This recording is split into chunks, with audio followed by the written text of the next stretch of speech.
from.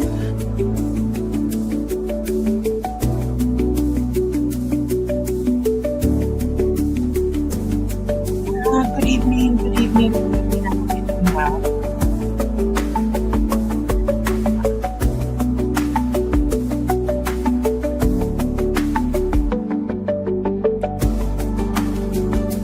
Please let me know where you're watching me from.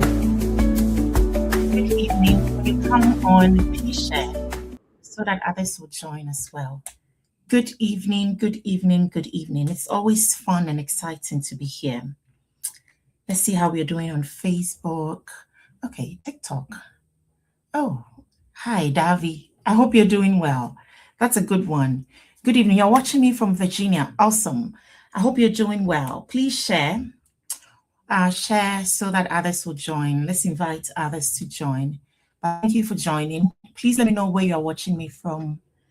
Let me share this here. Please share, please share, please share. I hope you're doing well. I hope you're doing well. Please oh, you're watching from ATL. I know you. Clearly, you know me too. A very good evening to you all. I hope you're doing well. Please let me know where you're watching me from. And when you log on, please share so that others will join. Let's have a chat. Please let me know where you're watching me from. Please share. I'm going to share here. Please share so that others will join. Oh, you're laughing. Davi Beyonce. Interesting name. Please let me know where you're watching me from. On Facebook, on TikTok, YouTube, we are everywhere. Please share so that others will join. Hashtag Immigrants Brave. Thank you so much for joining. All right, let me share this. Joining. Happy Friday. I hope you're all doing well. Let me know where you're watching me from. When you join, please share so that others will join as well. I hope you had a wonderful week. I mean, I'm still here in the office, but my week was great. I hope you had a wonderful week as well. Please share, please share. That's where the fun is happening. So share so that others will join so they don't lose out on anything. It's an immigration update night, as we always do. And then I'll take some questions as well. So please share. Let me know where you're watching me from. Don't be a stranger. Please let me know where you're watching me from. Let's see what's happening here on TikTok. Okay, someone says they're watching from Atlanta. Someone says they're watching from Virginia right here. We are located in Springfield, Virginia. So please stop by sometime. Someone says, someone is watching all the way from Sunyani. Why are you awake? What's the time? Someone is watching from New Jersey. Awesome. Great, great, great. Please let me know where you're watching me from. Facebook, YouTube, TikTok. I think we are live on Instagram as well. Please share, please share, please share. Hashtag Immigrants Brave. Share so that others will join. Okay, there's another New Jersey, there's New York, Minnesota. Yes, we are in Springfield, Virginia, 5415C Backlick Road.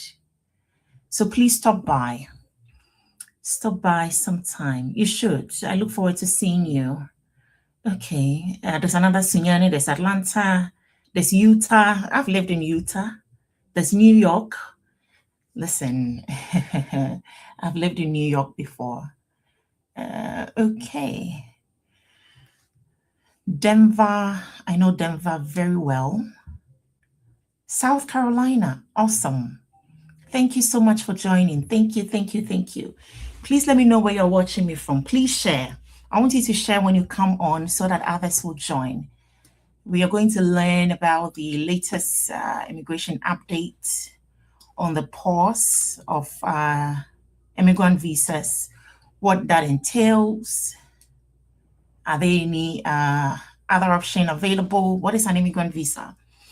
I saw a post on social media where people say that B1, B2 is part of the immigrant visa, and that was quite disappointing. So we are going to talk about that. We're going to talk about the reason behind the pause, which is public charge. Will you be able to overcome that? And I'm going to make an educative guess on the reassessment, what probably is going to happen. I don't know the timeline, but what are some of the things that are likely to happen? As far as public charge is concerned, what is public charge? What are the factors that a consular officer would consider when assessing public charge? And then for those that are doing adjustments of status here in the United States, what are some of the factors that a USCIS reviewing officer is going to factor in or consider? So please share. It's going to be a fun night. And of course, I'm going to take some questions as well. I'm going to take some questions before. Someone is asking me whether I work with ICE. I don't. I'm an immigration attorney. I don't. Are people still being deported? Clearly, you're not watching the news. Harry, we have been trying to reach you. I need to speak with you.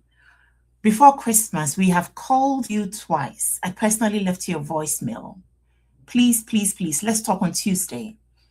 Let's talk on Tuesday. Okay, please let me know where you're watching me from. Let me know where you're watching me from. We are going to start soon. Okay, someone is watching from Maryland, South Carolina. Oh, okay. I'm being asked whether I am a lawyer. Yes, I am. I am an immigration lawyer, an immigration attorney. We are located in Springfield, Virginia. 5415 Backlick Road is our office address, physical office. So walk in. Please walk in. And we represent clients across all 50 states. And so please feel free. If you need an attorney, give us a call. 703-705-9905. Okay, all right. Wait, did we lose out on Facebook? No, we didn't. We are still here on Facebook. Awesome. All right.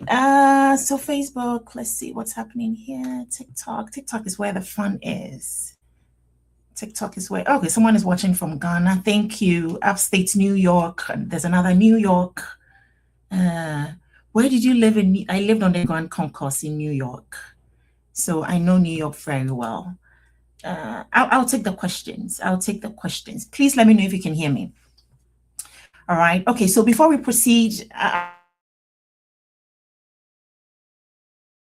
today is for general informational purposes only and does not constitute legal advice. Every immigration case is different. And so this discussion does not create attorney-client relationship. All right. For advice specific to your situation, please head to our website, www.ablegalconsult.com/booking to book a consultation so that I can hear your case, I can understand your immigration history, and then I can advise you. And so the information you're going to hear here is not legal advice, okay? And this discussion does not create attorney-client relationship. My name is Akosua Kisi. I am an immigration attorney, AB Legal Consult firm located here in Springfield, Virginia. We are licensed to practice in all 50 states. We can represent you in court. We do everything immigration, from deportation to naturalization, VAWA, green cards, visas, everything immigration. That's what we do here. We are located in Springfield, Virginia, but as I said, we can represent you across all 50 states and the globe. All right, so that's it about me. I want us to talk about the pause in immigrant visa issuance. All right, that's what we are discussing today. I'm sure you all know, you've seen it everywhere. Effective January 21st, which is on Wednesday, the Department of State is pausing the issuance of immigrant visas to certain countries. There are about 75 countries. My country, Ghana, made its way there. There's Nigeria, there's Cape Verde, Uganda, Mongolia, Morocco, and a lot of other countries, about 75 of them. Now, what is an immigrant visa, right? So there's a difference between immigrant visa and then the non-immigrant visa. The immigrant visa allows a foreign national to live and work permanently in the United States. Essentially, it acts as a pathway to a green card or lawful permanent residence. All right. So non-immigrant visa are the B1, B2s. I think yesterday and today I read on social media. In fact, a client of mine called me from Ghana. We got an approval for him for his EB1, and he called and said, "Oh, so I'm not part of it because I have a B1 visa, or am I part of it?" And so there's non-immigrant visa, and then there's the immigrant visa. The immigrant visa, think about it as a green card, right? It allows you, a foreign national, to live and work permanently in the United States. The non-immigrant visa does not do that. Non-immigrant visa example is the B1, B2, the O1 visa. All right, those are non-immigrant visas. What are some examples of the immigrant visa? If you know about family-based petitions, U.S. citizen spouse filing for their spouse abroad, that is an immigrant visa. A U.S. citizen parent filing for their child, that's an immigrant visa. A lawful permanent resident filing for their unmarried child or spouse, that is an immigrant visa. All right, not the B1, B2. B1, B2 is a non-immigrant visa. It is different from from an immigrant visa. Another example of the immigrant visa is the employment-based petitions like the EB1, the EB2 national interest waiver, the regular EB2 and the EB3 for professional, skilled workers and other workers, all right? So the EB1, the EB2 national interest waiver, and the EB3 all gives you a green card. So that is under the immigrant visa, all right? That is under an immigrant visa. Adoption. So when you're adopted here into the United States, it's a pathway that gets you a green card. It's also an example of an immigrant visa. And then the DV lottery. We all know about the diversity visa lottery. That is another pathway to getting a green card to live and work permanently here in the United States. So that is also under the immigrant visa. I believe you are now clear that there's a difference between the immigrant and the non-immigrant visa. So I've given you the examples of the immigrant visa, right? And those are the ones that are the visas are going to be paused on beginning Wednesday, January 21st. All right. Now, what is the stated reason for the pause? I'll just summarize it. It's the public charge, right? What is a public charge? When you hear someone say public charge, or when you read the news about the basis for the pause and issuance of the immigrant visas that I have mentioned, I have given you some examples. Family-based petitions, employment-based petitions like the EB1, EB2 national interest waiver, the EB3 adoption, diversity visa lottery. So the reason is basically that the consular officers, they're going to pause the issuance of visas because they want to reassess the factors to consider as far as public charge is concerned. Now, what is public charge? A public charge is an immigration concept that is used to determine whether a person is likely to become dependent on the United States government for support. All right. This is not to sound, I'm not even going to sound legalese. All right. And so if it's likely that you are going to depend primarily on the United States government for support, that is what a public charge is.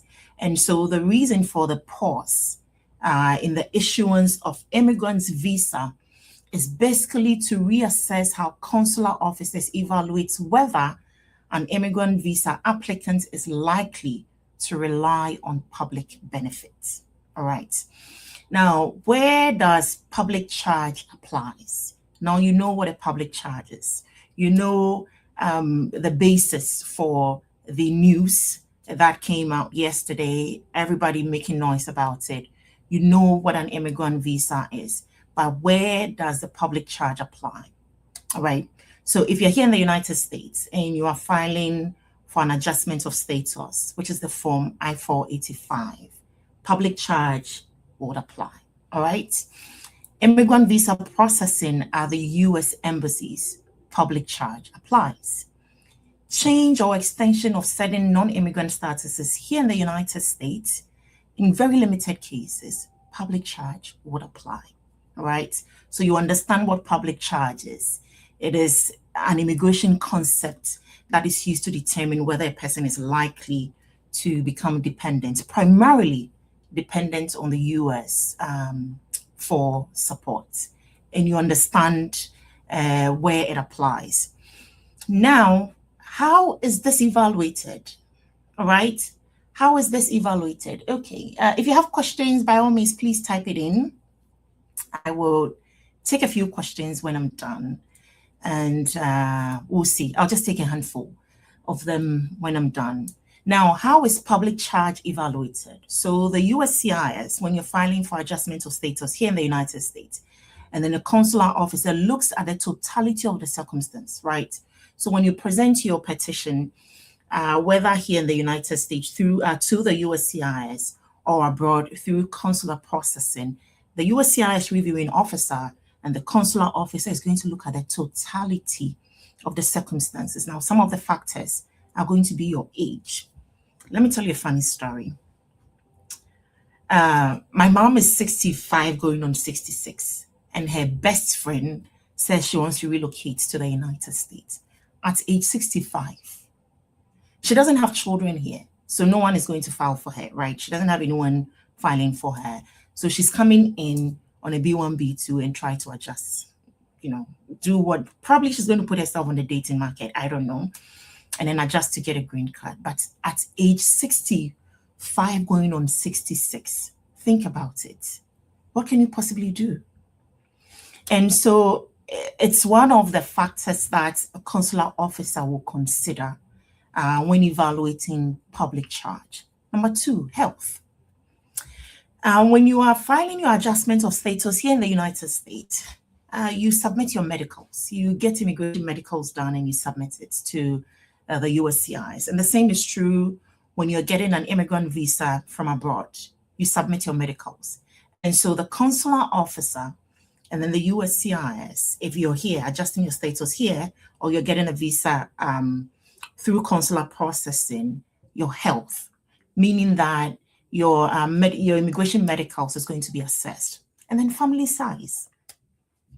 I'll give you another story. I think sometime in December last year, a client booked a consultation with me, and this person, a prospective client, because we didn't get to proceed after consultation because of the answers I provided to him. Now, this person is here in the United States with his wife, and they said my mic is muted. Facebook, can you hear me? Please let me know if you can hear me. Facebook, I just got notification that my mic is muted. Am I really muted on Facebook? Please let me know. Please let me know so I proceed. But at least TikTok is here, so hopefully you're not missing out on Facebook. Anyway, so back to the story I was telling you. This prospective client in the consultation session said that, oh, I'm loud and clear. Wisdom, thank you. Isel, thank you. Good to see you. Now, this prospective client said that they've been here for the last 2 years. And as far as I can think of any public benefits, they have it. This client listed about 20 of them. And I thought he was kidding. So when you book a consultation with us, there's a part where you have to put in some notes to help us prepare for the meeting. And this client put in about 20 public benefits that he and his wife, and within 2 years, they've made about 6 children into, I don't know how, some of them are twins. And they're just getting one benefit after the other, one public assistance after the other. And so I said to him that when you're ready to adjust your status here in the United States, or even you go back to your home country, because I believe one was on F1 and the other on F2, or when you go back to your home country, and he's from Ghana, when you go back to your home country to even do consular processing, I can assure you that this will come up. And because of the answer that I provided him, he didn't even retain us, which is fine. It's not a problem. But please bear in mind that the USCIS and then consular officers will be reviewing all of these, the benefits, the assistance that you're getting from the United States. There are people that would not work, right? Not because they cannot work. It's just because they won't work and then just getting benefits from the United States. Please be on the lookout for that. Family size.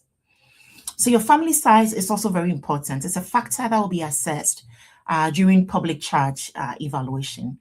Your income and assets as well. So classic example, if you're a family size of 15 and you're only making $20,000, I'm not even talking about CDs. And I'm saying CDs because I'm from Ghana. You're making only $20,000. If you're adjusting your status here in the United States, you need a joint sponsor. If you are doing consular processing for an immigrant visa, you definitely need a joint. Whoever is filing for you will need a joint sponsor, right? And so your income and your assets, right? Education and skills. Years ago, when you're filing for the adjustment of status, the form I-485, the USCIS was not requesting for your education, the skills that you have, the certifications that you have, the income.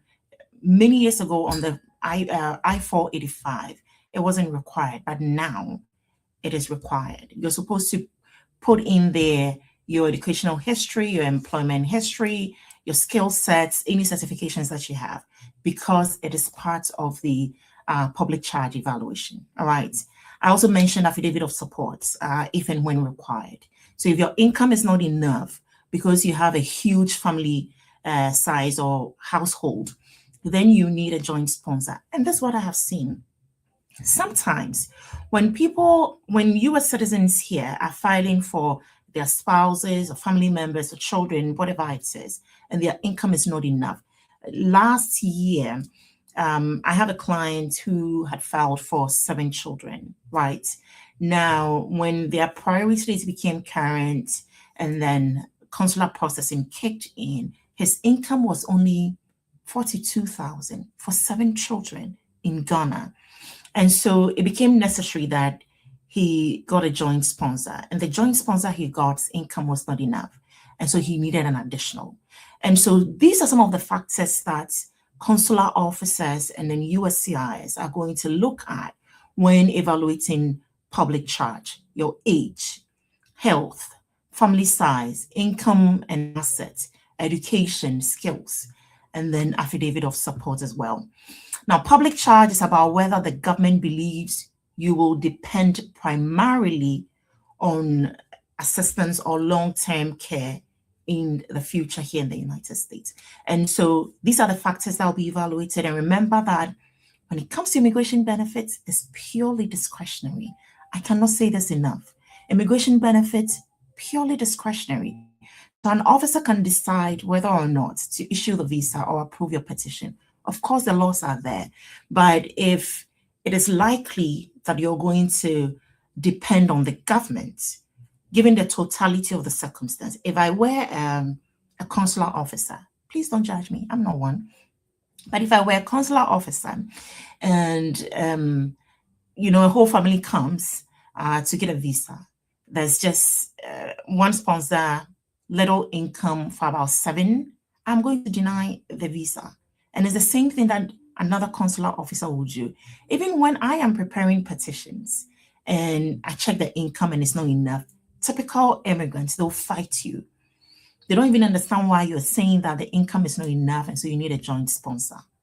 But if your income is not enough, then it's likely that you're going to be public charge.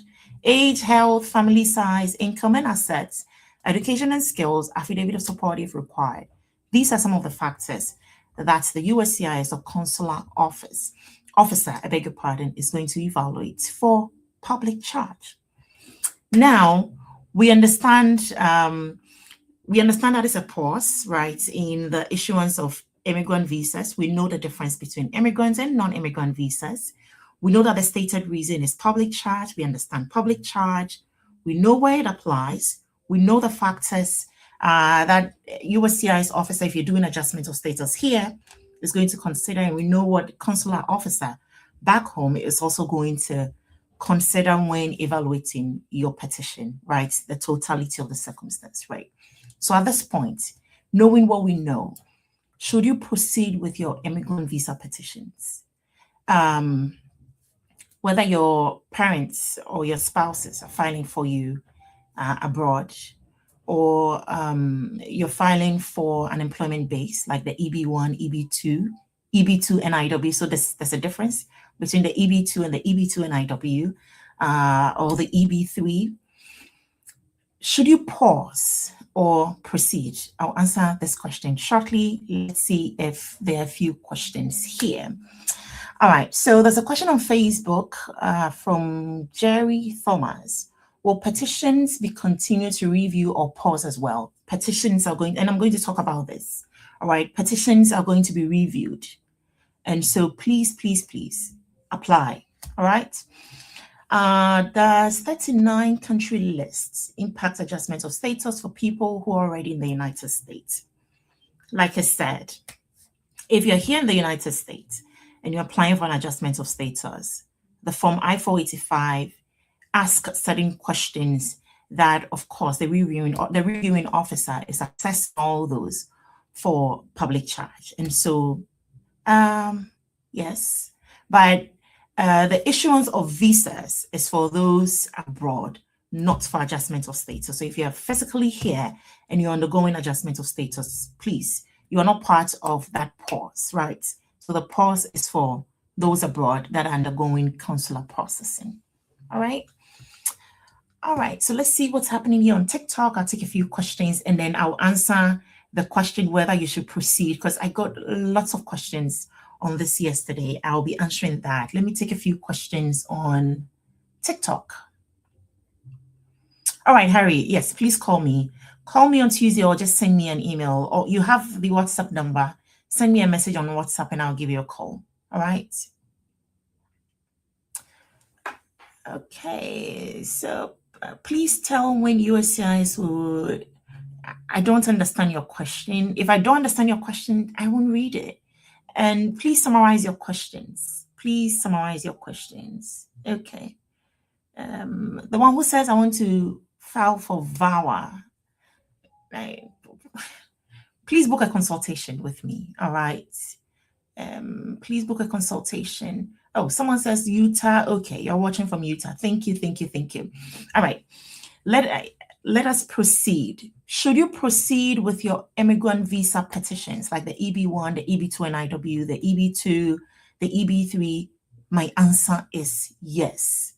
So remember that this is a pause in visa issuance while reassessment is being conducted, right? I believe that there'll be some guidance soon on how to reassess these petitions, especially for public charge. All right. Now, for those filing the EB1, the EB2 NIW, or the regular EB2, remember that the petitions undergo two phases, two different processes. Phase one is here in the United States. All right. Phase one is here in the United States with the USCIS. That is still being processed. In fact, I have a whole stack of petition here that's going out. This is an EB1 petition that's going out on Tuesday. All right. So the USCIS is still processing them. And so if you're looking to file for your immigrant visa petitions, like the employment-based, please go ahead, because phase one is with the USCIS. Phase two is with the National Visa Center. Here's the thing. When you file for the EB1, we all know for the EB1, priority date is current, right? EB2 NIW, priority date is not current, meaning that when you receive the approval, you have to join a queue. for the EB2 NIW. And when your priority date is current, the National Visa Center is going to alert your attorney and yourself that, hey, consular processing is ripe, and so let's start the process. Even for the EB1 that has a current priority date, you're still going to join a queue. And so yesterday we sent email to our clients, our EB1 clients, EB2 and IW clients, that listen, we're still going to go ahead with your petitions because you're going to join a queue anyway. And remember, this is a pause. USCIS is still processing these visas. And then National Visa Center, there's going to be an issuance of some guidance on the factors to assess or reassess public charge. And so priority dates while current for the EB1 will still require that you join a queue until a visa becomes available to you. And so go through it. Please go ahead, file your petitions, proceed with your petitions, and then join the queue. Whenever the pause is lifted, and then your priority date is current, National Visa Center is going to alert you, and then you proceed, right? Now, for those who have B1, B2 visas, right? We know that the B1, B2 visa is a non-immigrant visa, is a temporary visa. If you have filed for the EB1, the EB2, or the EB2 national interest waiver, or the EB3, you're just waiting, especially for the EB1, you're just waiting for your date to be current, or for National Visa Center to alert you that consular processing is ripe and you have a B1, B2 visa. You come into the country and enter the United States and establish the intent to remain here. How do you establish an intent to remain here if you have a B1, B2 visa? You come into the United States, you remain here for 90 days straight and do nothing. You don't apply for any petition, do nothing as far as immigration petition is concerned. Being here for 90 days means that you're establishing the intent to remain here. And so if you're on a B1, B2 visa and you're looking to file for the EB1, or you have filed for the EB1 waiting for the National Visa Center to alert you that, hey, consular processing is ripe, and so go ahead, enter the United States. That is if you want to be here. And establish the intent to remain here.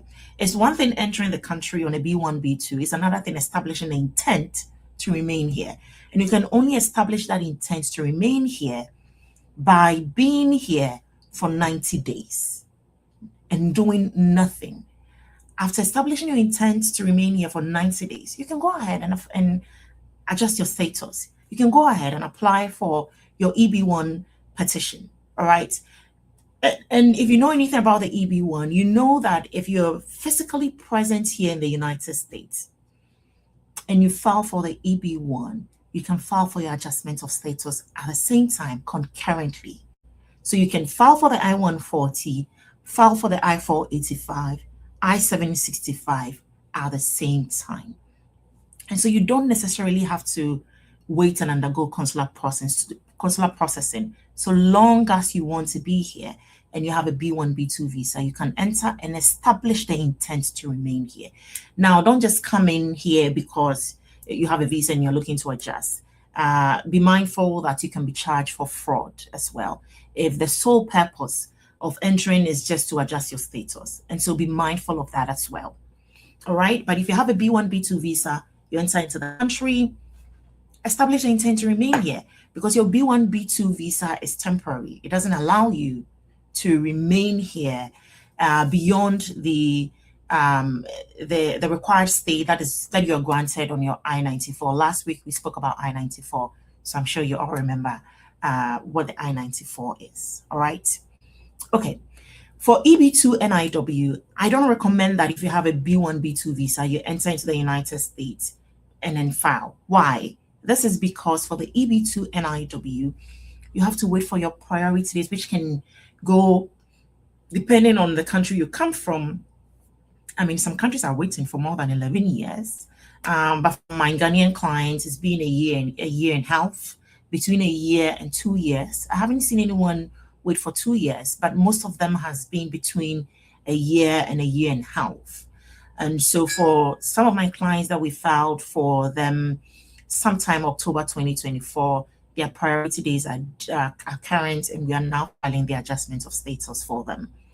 And so if you are not here in the United States, right, and you have a B1, B2 visa, and you're looking to come in to enter the United States to file for your EB2 NIW, that is not a smart approach, because you would overstay your visa. You wouldn't, even if you get approval from the USCIS, because you did premium processing within 15 to 45 days, let's say a month, your priority date would not become current within the 6 months that you have on your B1, B2. And so for EB2 NIW applicants or prospective applicants, please feel free to come in and go, file your petitions, and join the queue, because at some point, the pause will be lifted. At some point, the pause will be lifted. All right. Are there available options, especially for the EB1 applicants? Absolutely. The O1 visa. The O1 visa is a lower form of the EB1, and the O1 visa does not give you a green card, and so that makes it a non-immigrant visa. For applicants that qualify for the EB1, 90% of them qualify for the O1 visa.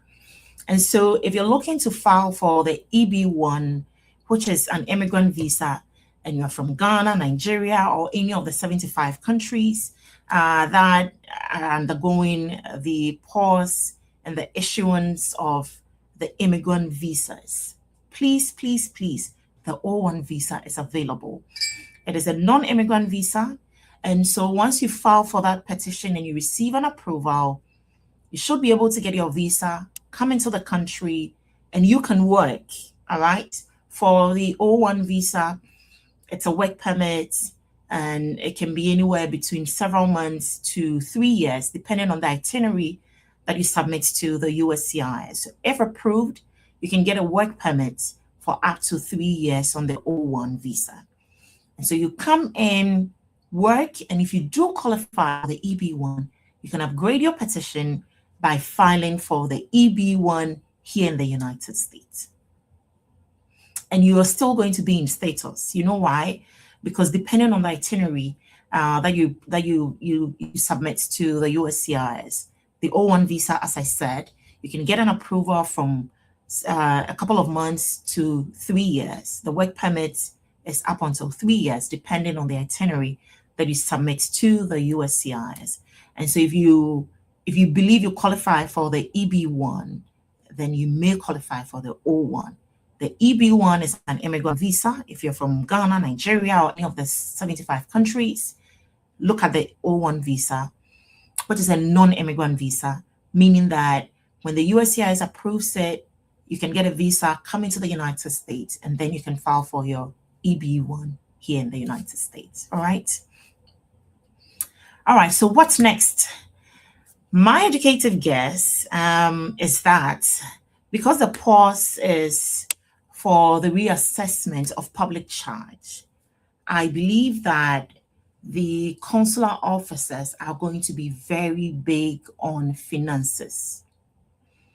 I have already mentioned some of the factors that are going to be considered, or that are generally considered for public charge evaluation.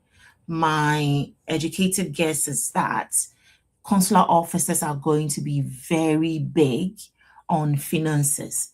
And so whether you are applying for the EB1 and then you argue for high salary or not, make sure that your finances are together. You have solid finances, all right?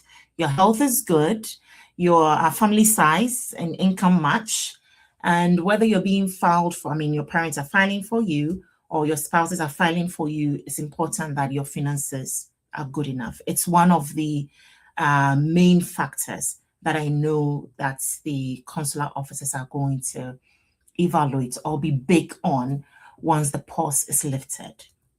All right.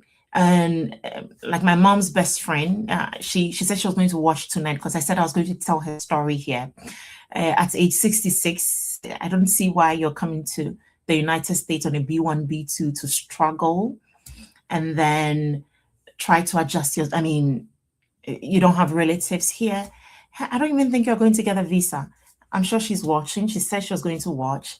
And so, Mama, this is for you. Please don't come to the United States, all right? I foresee that you're going to be a public charge. Your visa would not be issued. So please don't come, all right? At this point, I'll take some questions and then we will run up for today. Yes, Bernard, I did see your comments and I did respond to it. I understand that you have received an RFE for your EB2 NIW.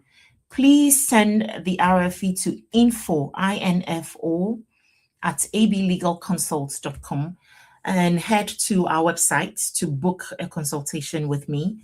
I am going to evaluate, I'm going to review the RFE, and then once you book the consultation, we are going to discuss the way forward. So please click or just call our office 703-705-9905. And I see that one of my team members put the email there, info at ablegalconsult.com.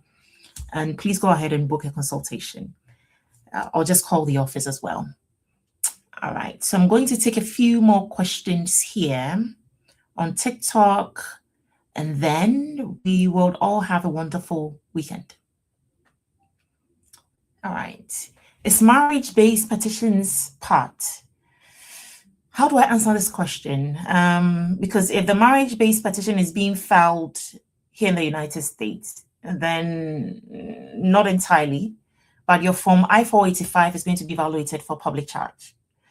If your spouse filed for you and you are waiting your visa to be issued, I'm sure we now know that from Wednesday, it's going to be on pause for the reassessment of how to evaluate public charge.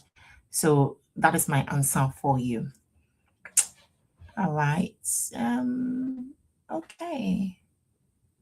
All right.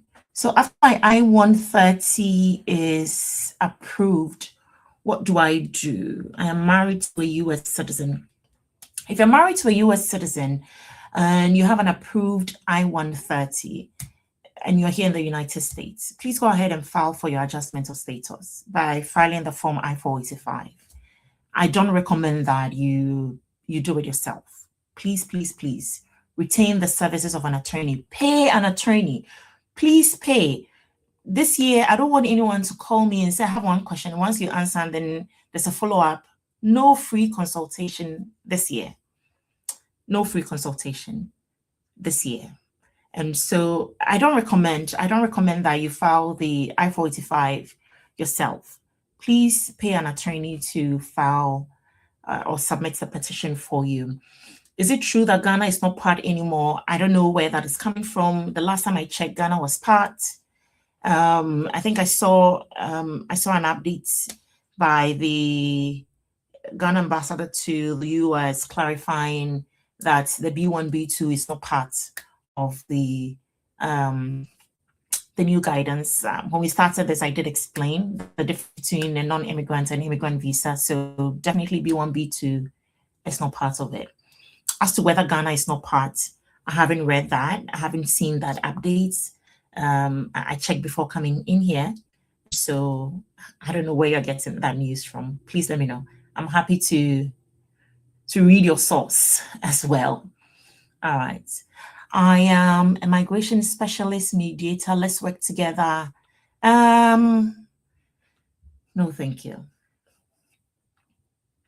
Okay, so someone says adjustment of status is not. Okay. Your question. Okay, you're asking whether adjustment of status in the United States is part of the pause. It is not. All right. If you're physically here in the United States, and of course you're filing an adjustment of status, the guidance or the issuance, the news that came is for consular processing. There's a pause on the issuance of visa through the embassy. So that is those that are not physically here in the United States. It does not mean that if you're here and you're filing your adjustment of status, your forms, the forms that you submit to the USCIS will not be assessed for public charge. The questions are there. You submit medicals. It's one of the factors for public charge. You state your educational qualifications, your employment history, your household income and assets. It's all part of the factors that are evaluated or assessed for public charge. And so the fact that you're physically present here in the United States and undergoing and filing for an adjustment of status does not preclude you from public charge. In fact, it does include you. All right. Okay. Is student loan and Pell Grant considered public charge? Nope. All right. So if you are the person that has an appointment in February, is the interview going to happen? I don't know. I don't know. The guidance, the news or the pause kicks in.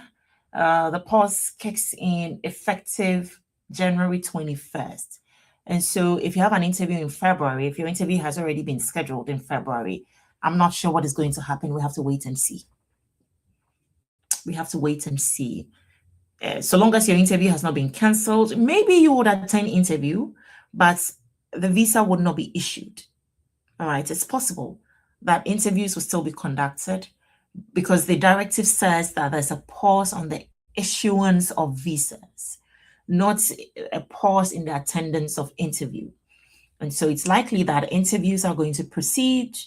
Evaluation is still going to be done, but the scrutiny level is going to be very high. But then visas will not be issued. And so please don't mix the two. All right. Please don't mix the two.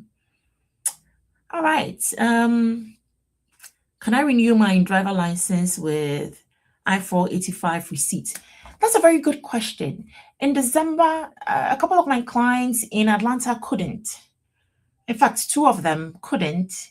But just before Christmas, they were able to. And so it depends. I can't say yes, I can't say no. So just check in with your local DMV and hopefully you are able to renew that. Will ICE pick me up if I have a pending petition? I am asking this question because of the finance minister. Very funny. So how to answer this question? I have always said that it's always an underlying factor, all right? When the finance minister's issue, made news, one of the things that I said was that he probably has overstayed his visa. I recall watching an interview and the guest said that his visa had been revoked and he had until November to leave the country when he entered the United States in July. The longest time you can have on your I-94 is 6 months. And I believe from July to November is 6 months, depending on when you enter the country in July.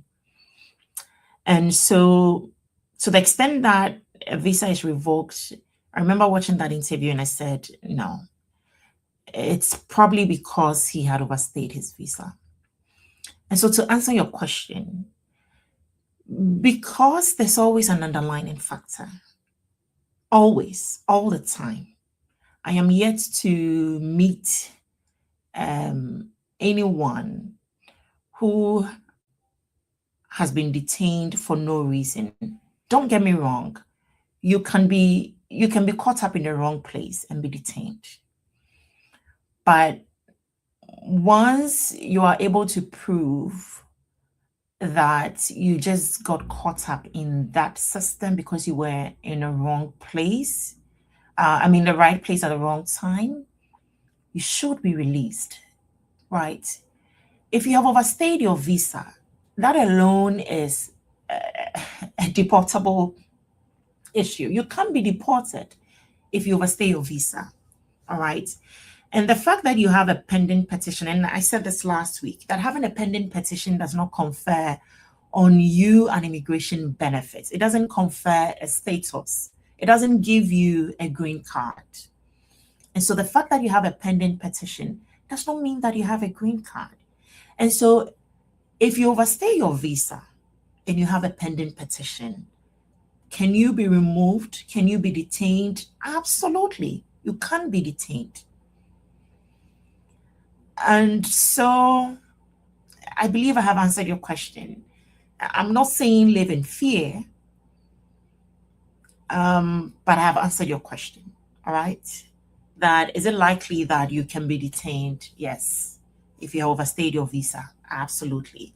And so my advice is always come in with a plan.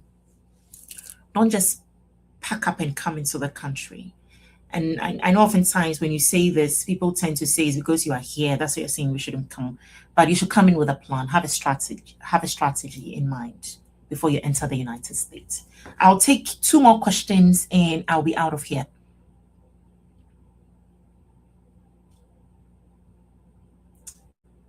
As a VAWA recipient, can I get food stamp? So VAWA applicants are exempted from public charge. All right. That is not to say don't work and then just get benefits all the time. But an exemption applies to VAWA applicants or VAWA recipients. All right. One last question and I'll be out of here. I'm waiting for my appointment date before the suspension came. What can I do? Any hope? Please keep waiting. All right, just keep waiting. I'll just keep waiting. We'll keep an eye on the Department of State, and then we'll see what the update is going to be.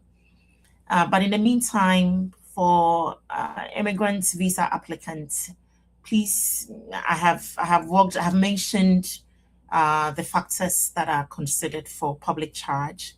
So keep that in mind: age, health, family size, income and assets, education and skills, and affidavit of support if required.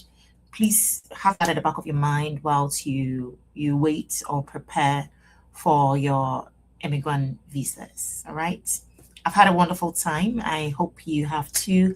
If you're looking for an attorney to file your immigration petitions for you, please contact my office at 703-705-9905. You can book a consultation on our website at www.ablegalconsult.com/booking and schedule a paid consultation, emphasis on paid consultation, to have a one-on-one with me. Is the only time I would give you legal advice, because in that meeting, I will get to understand your history. I'll get to understand how you came in, what petitions have been filed, what is happening with you. And in that meeting, I will be able to advise you and give you recommendations as well, as far as your immigration path is concerned. Now, if you are abroad and you're looking to relocate to the United States, I highly recommend that you also book a consultation to speak with me. There are many pathways to come into the United States or to enter the United States. Please don't enter the United States without a plan or strategy. All right. Don't come in at age 60 or 65 hoping to get a better life. I mean, things happen. But even at that age, if you're trying to come or enter the United States, please come with a plan. These days, manna does not fall from heaven. And so make sure you have a plan, make sure you have a strategy. And if you're looking for an attorney to help you, please give us a call, 703-705-9905.